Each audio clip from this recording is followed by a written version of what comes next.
also he said, I've heard all that you have done for your mother-in-law. I've heard all these things.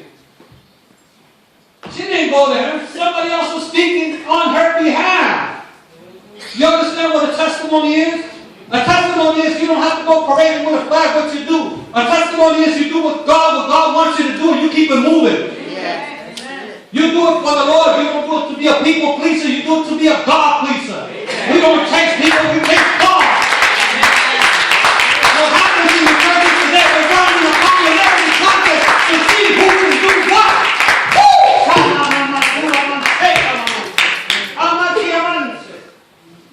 And the popularity contest is blowing out the window with that same doctrine of popularity. We're living in days that we want to please people more than God. Amen. Politicians are more corrupt than ever. The conservatives are went to hell.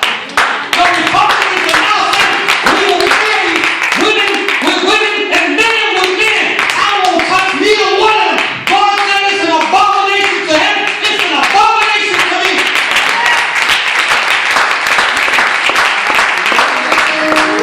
He loves the sinner, but hates the sin. Not that he doesn't love the people, he just don't like what they're doing.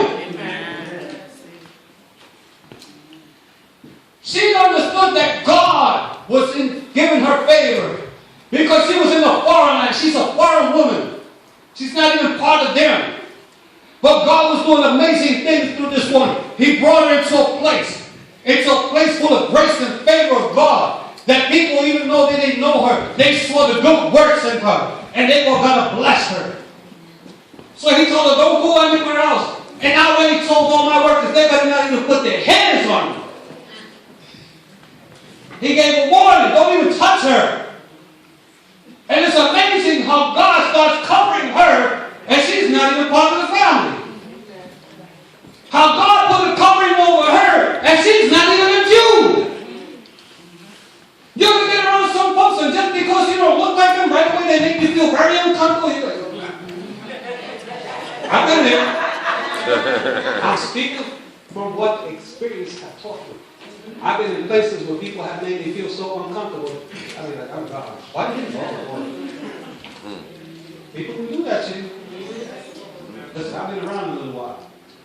I can tell you some stories if you got time. But God was giving her grace, that she was in a position to be a blessing. God was covering her like never before. And God was doing things in her life like she never expected. So Boaz starts now to tell everybody, the girl better do what she's got to do. And I'm amazed by all these things because we see the love that she has for her. We see Boaz now as the one who's taking charge and taking care of her. Sounds like a love story, right? I'll get to that love story. But that's what it is.